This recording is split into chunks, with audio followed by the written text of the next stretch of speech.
You're listening to Contesting Wrestling, Minisode 19. Nailed it. In which we conclude our discussion about the late, great Joanie Laurer. Yes. Joanie Laurer.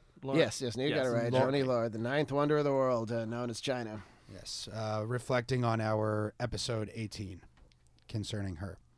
Yeah, and so as we've only done really once before for this podcast, we watched a match specifically for this minisode because we had neglected to cover her time in Japan after she left WWE, wrestling as Joanie Laurer, not China, because she didn't have the rights to the China name. WWE did, which was part of the problem with her career after leaving WWE, as everyone knew her as China. But she goes to Japan, and in 2002, and this match is from October 14th, 2002, and she wrestled the great Masahiro Chono, one of the biggest stars in the history of New Japan Pro Wrestling, one of their three musketeers, as they called them, Tukan Sanjushi, along with Keiji Muto and Keiji Hashimoto. Oh, yeah. Shinji Hashimoto. Yeah. Shinji Hashimoto. And hopefully we'll cover all those guys eventually. But Chono, he was never my favorite wrestler. He has a very slow, simple kind of style, but he was definitely a Japanese great. And the idea that New Japan was putting Joanie up against him was a really big deal for her. There's a little documentary on her time in Japan that you can find on YouTube. Unfortunately, I think... well, I won't even mention who posted it, but you know, she talks about how this was to her the biggest moment of her career and of her life. Really, was getting to wrestle Chono. That it's an interesting little piece because she talks about the match completely like in kayfabe, completely like I got some good shots in, then he surprised me with one, and then like you know the match was good. Chono wins after several mafia kicks. Yeah, or as we would call it in the States, the Yakuza Kick. But they called it the Mafia Kick. I mean, it did, because so this takes place after she left the WWE, but before she left wrestling entirely, obviously. Yes. Because it does look much like the final matches in her WWE career. This looks like a match between two wrestlers. Like it looks like she was really getting it. She was finally understanding how to work the physicality of her character against another wrestler. Yeah, she puts on a couple of submission holds, a figure four and an STF that looks super slick and well executed. Yeah, I mean there's a couple of clunky moments still in the match, but for the most part, I thought she acquitted herself quite well in there. Yeah, no, it was fine. Like I said before, if she had really stuck around in wrestling for a few more years and like really dedicated herself now to the grind of it, she could have been very good for as long as she wanted to. She was already like starting to get it. And like for bringing her in to face Chono, it's like, once again, New Japan does not have like a women's division. You know, they brought her in as a wrestler to compete with their wrestlers. You see her on some talk show with Antonio Inoki in that documentary. Yeah. And Inoki's like, yeah, we saw her train and she just brought a lot more like flair and a lot of different things to her wrestling that we don't really have in New Japan. And so we wanted to see her. Is there like a specific reason it didn't work out in Japan for her? Like just kind of personal stuff? I don't know. Yeah. You know, I don't know how many matches she had there. She wasn't there for very long. Maybe they just brought her in as a one-time attraction and then they just didn't offer her another tour, you know, but I don't know. There's some fun things that happen in the match around the Mafia Kick. She completely no-sells the first one and stands right up. Yeah. The second one happens after they've already been fighting for a while and are kind of exhausted. He hits the Mafia Kick, and she kind of stumbles around. He falls down, and then she sort of falls on top of him. Yeah. And gets the 2 count, and then he covers her for a 2 count, and then the third one puts her down in the end. So Chono was giving her a lot there. Yeah, well, they weren't bringing her in as anything but an attraction to face their top guy. And as such, they respected her like an attraction who was coming in to wrestle their top guy. And like Chono's smart enough to know, don't just eat up the foreigner who's coming in to face you. No, make it look like a real struggle, you know. And it really like, it was, once again, if she had just stuck around and kept grinding at it, that would have been a big feather in her cap. Like, see, I can do this outside of the WWE. And she could. And, it would have been a little lean for her for a couple of years. Even like in Japan, like their business was kind of going up and down in the mid 2000s also. She would have landed on her feet somewhere. And also, getting to, go to another promotion. It's like, moving to a city after you've ruined your life in one city, right, where you can go to another. Nobody fucking knows you, or like they maybe kind of know you, but, you can reinvent yourself. You've got an entirely different relationship with everybody there. You can, build a new reputation within this company. Yes, exactly. There's a lot of stuff that could happen. Like, when she comes to the ring, she has this magnificent costume that's like halfway between a Greek goddess and a showgirl, sort of, which is kind of perfect for her, I guess. Very much what her character was at the time, because she very much liked as much being the muscle-bound destroyer as she enjoyed being the showgirl.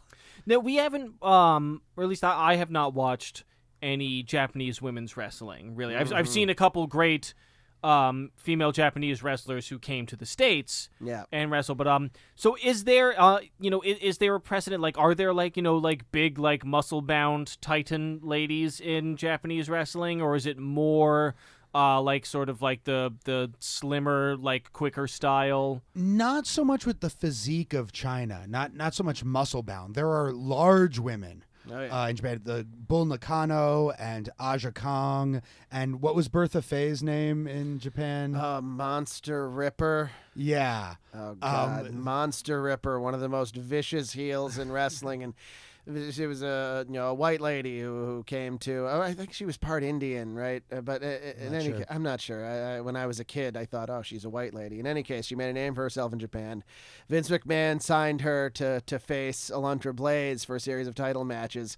Monster Ripper, this killer heel, saw like a fat white lady and went, "We'll call you Bertha Faye. And your gimmick is that you're going to be attracted to the skinny, ugly manager, and he's going to be attracted to you, and it'll be funny because he's ugly and you're fat. I'm a genius." She had a good match with Alundra Blaze. They gave her the title, didn't they? Oh yeah, no, she won the title. That's for sure. What time period was this? 95, I want to say. I mean, that was pretty much the height of comedy at that point. It was. It was. I mean, they did the best they could with it. But right now in Japan, though, she was just a killer. She would come out and destroy these tiny women, and it was great. It was this really interesting moment where Joshi was the biggest thing in Japan. And Vince tried to bring it over to the States in his own weird, twisted vision of it, and it didn't work. It didn't work. Though there were some great matches in there, with sure. especially with Alundra Blaze and Bull Nakano. Well, the crowd wasn't quite ready for it in America, and the WWF at the time did not know how to present it. Not at all. They just didn't. They didn't know how to present a bunch of people at once that didn't speak English. The announcers didn't really know what to say because they were still coming from still Jerry Lawler, but not just Jerry Lawler. This was before Jerry Lawler went full disgusting grandpa, but it was still kind of the school of, wouldn't want to be late home from work with her waiting for you because she'll hurt you. And which, one day we're going to watch some stuff from the Chicago Film Archives channel, which is an archive of television wrestling from the 50s. And it's very interesting to watch just as a historical piece, but it's infuriating listening to the announcers on the women's matches because they're not being nasty. They're being completely dismissive.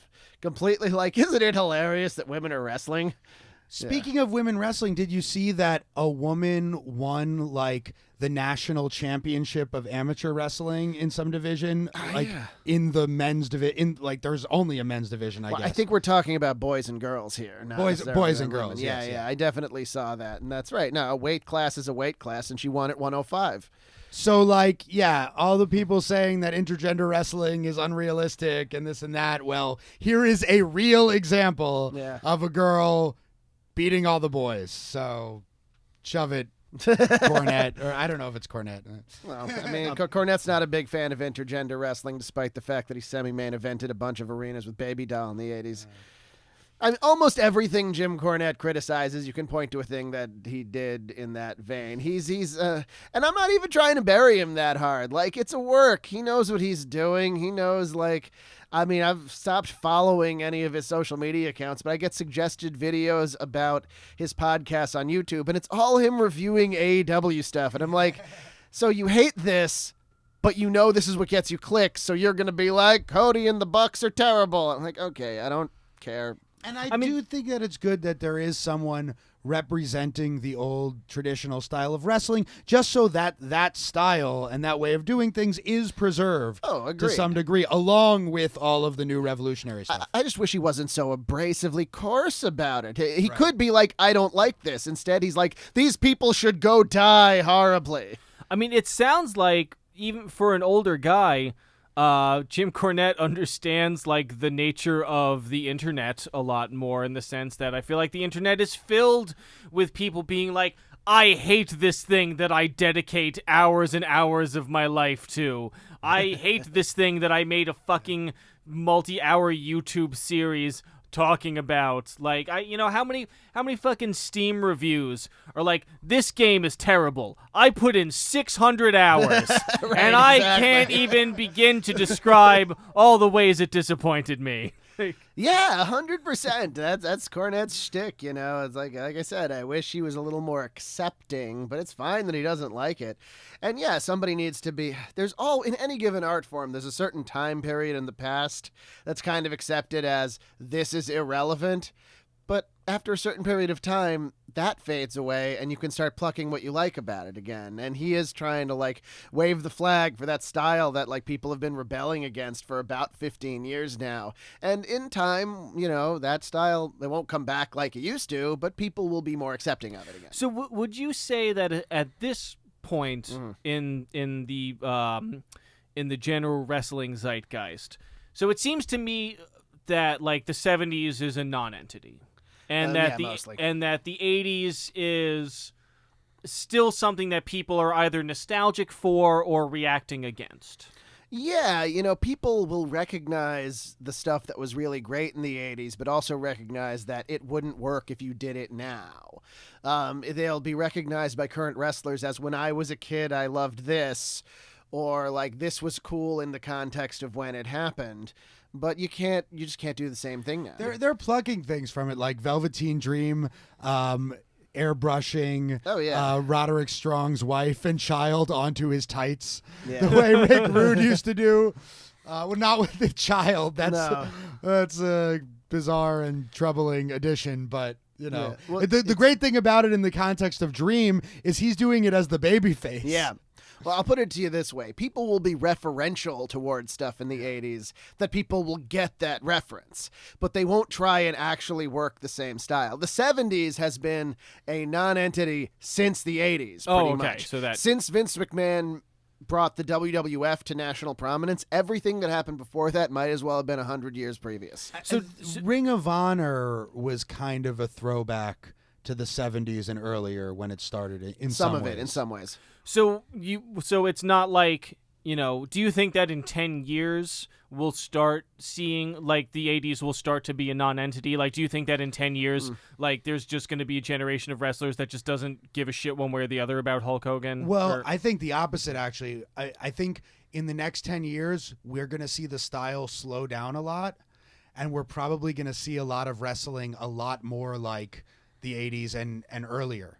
Because they've just done all of the fucking crazy, high-flying, super fast-paced shit they can do at this point. Right now, the big thing in the cutting-edge wrestling culture is, man, the Attitude Era sucked. The late 90s were actually really, really bad, despite the fact that they were the most popular time in it. And I don't think that's a function of anything that actually happened at the time, but more the fact that it's its turn to get dragged and people to rebel against. The cyclical nature of things. Exactly.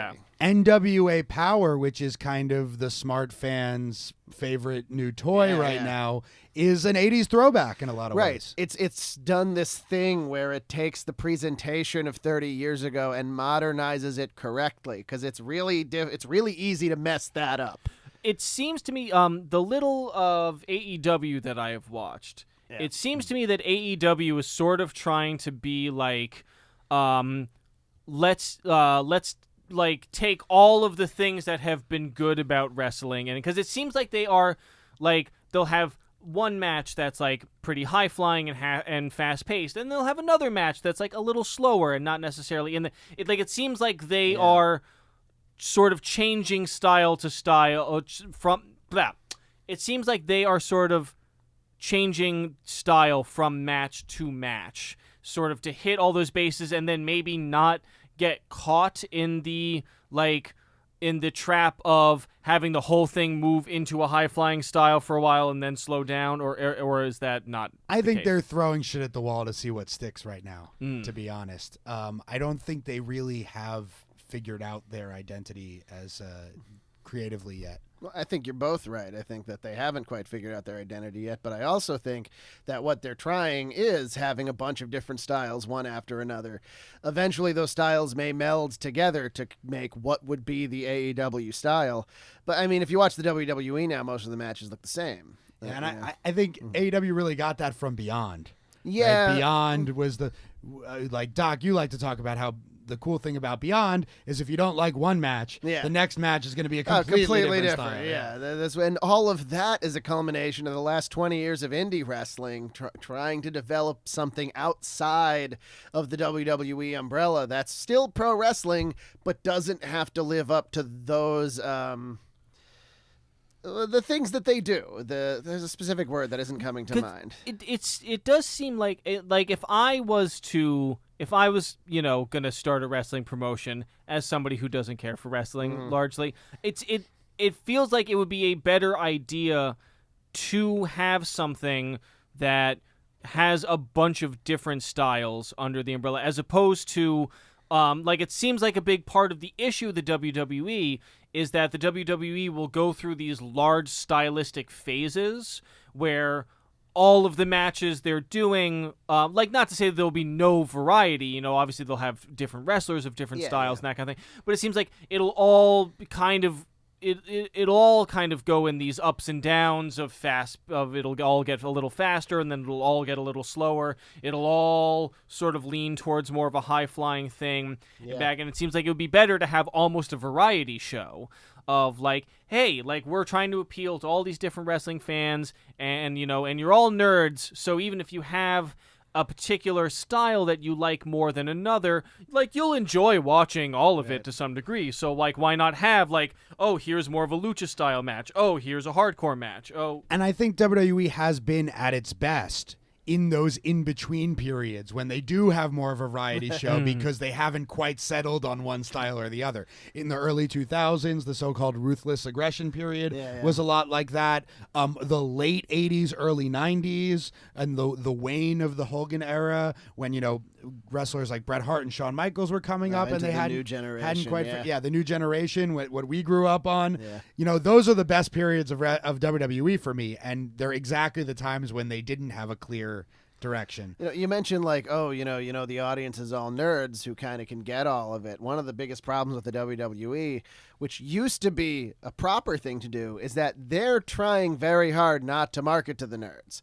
They're trying to find this nebulous concept of the casual fan, the grander TV audience, and it was exactly what you wanted to do in the 80s and 90s and even into the 2000s when before the proper pop culture rise of the nerd happened around the end of the 2000s, where every fandom is at least as hardcore fans were in 1995. If you didn't try and get the widest net possible, you didn't get anybody. Now, if you try and cast too wide of a net, everyone just goes through the holes in the net. You need to find your niche and cater to it. And the WWE never tries to cater to any niches, and therefore everybody who's really into wrestling is starting to trickle away. I'm really fighting the urge to take all of that and turn it into a political analogy.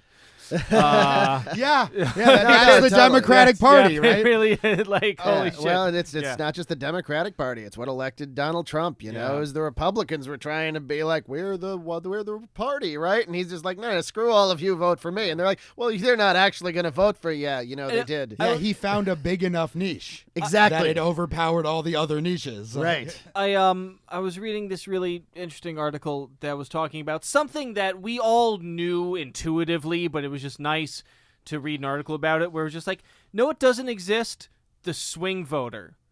No, it doesn't exist. Right. Some fucking psychopath in middle America who's like vacillates between the Republicans and the Democrats. Like that's nobody's doing that. Or if it's like 5,000 people who are doing that, maybe. Yeah.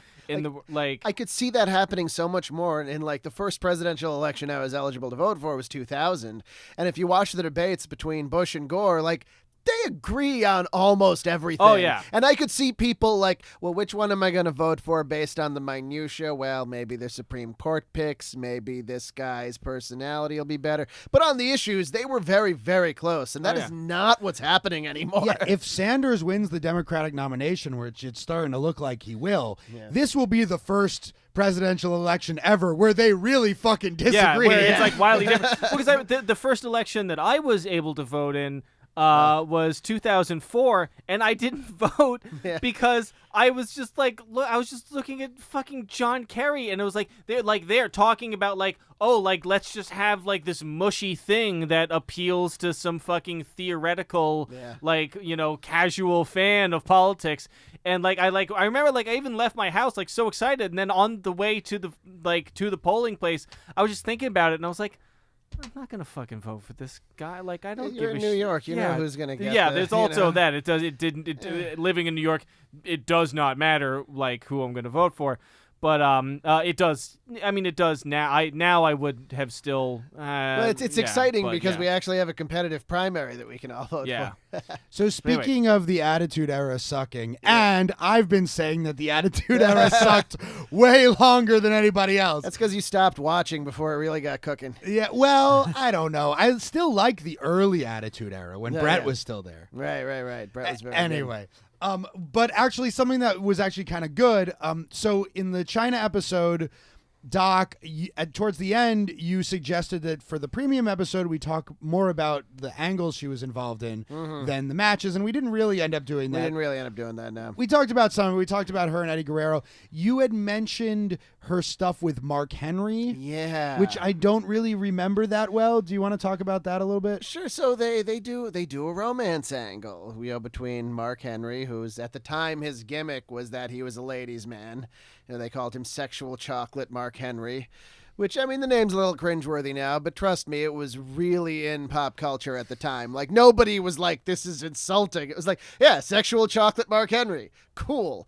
So they did a romance angle. They would, fight side by side. It was all cool. And then eventually Mark Henry started cheating on Chyna. And then Chyna set Mark Henry up with a man dressed as a woman, which once again, high comedy in 1999. And that's how that all kind of wrapped up. I can't even remember. Did they eventually have a match? Is that how Mark Henry ended up with Mae Young? No, that happened later, I think. Okay. Not that much later, but later. The Mark Henry Mae Young story is a whole other story. So 80-year-old Mae Young. Yeah, I already can imagine. And then she got pregnant. Okay. And then 3 months later, she gave birth to a hand. Yeah, fuck the Attitude Era, man. Damn. And then 15 years later, when they did it was Raw episode 1000 or something, where they got a bunch of people to come back. They had a guy, a 15, 20-year-old guy in a giant hand suit come up and confront Mark Henry or something I'm your son. And I laughed. I couldn't. You know what? Laugh. That actually, I will say, that part is funny. Yeah. Everything else is terrible, but right. that is kind of humorous. They wrote themselves into a corner with the. They called it Crash TV. Vince Russo, the head booker of the WWF during that era, he can write a really great first chapter, and then he's done. So there were a lot of angles that didn't really resolve, but a lot of really good first chapters. A lot of things that you could say, see this was cool, and then he just wanted it to be the most surprising thing at every moment. Sure. So that you could never change the channel because every second is a new crazy thing. It's kind of like a fucking a Stephen King style thing of I'm very upset with I was watching The Outsider on HBO. I really loved Stephen King when I was in middle school and high school. I read a ton of his books. And have either of you ever read any Stephen King? I read Pet Sematary. I read that one. He in college I read it. He does this thing, and it happens in all of his books, where the first half of his book is like a setup of like a really intriguing mystery that and there's a lot of atmosphere and it feels really cool, and there's a lot of he needs an editor because it's like all of his books, even after he's sobered up, are co-written with cocaine because there's just too many fucking details about everybody.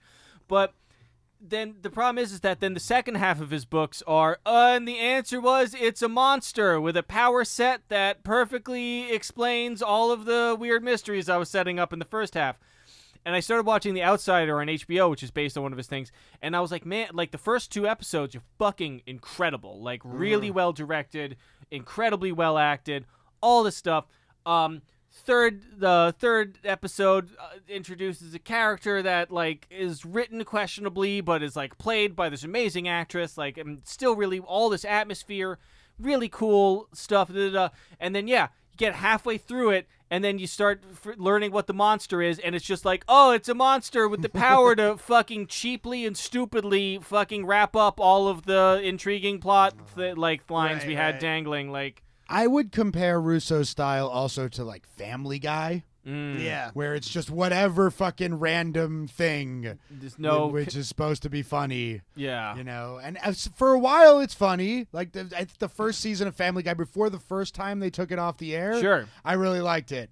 And then it's diminishing returns. Yeah, absolutely. On that kind of thing. Well, because it was also, I mean, it went from being something that, I don't know, I haven't watched those early episodes in years, so maybe if I went back and watched them, I would think they were trash. But like, at least at the beginning, it was like sort of a character-driven comedy where like the jokes and like the cutaways and stuff were still sort of tangentially related to stuff, and then it just became this like, you know, fuck it, like it's the fuck. South Park explained it perfectly, like just like the randomization of the humor that is like terrible. They're still making Family Guy, They right? are. Like that's incredible. They in are. a bad way. Right, well, China was one of the biggest emblems of that Attitude Era, and like I said, you know, she had a whole lot of presence. She should have stuck around if she wanted more success in wrestling. At some point, you know, after that initial thing, it's like, well, can you stick around and grind? And she couldn't. And you know, Russo knew what to do with her because she was so striking, and the crowds would react to her immediately. But she was ultimately best at standing there early in her career, and that's, you know, it's a mixed story. It's a really mixed story with a bad ending. Yeah. And, but man, I will say the highs of the China matches we watched, fucking awesome. Oh, certainly. Yeah. There'll never be anybody quite like China. I hope one day they have another crazy character like that, and they call them the 10th wonder of the world, and keep the continuity going, because I always really liked that, because they always kept it up with Andre. Yeah. And why not?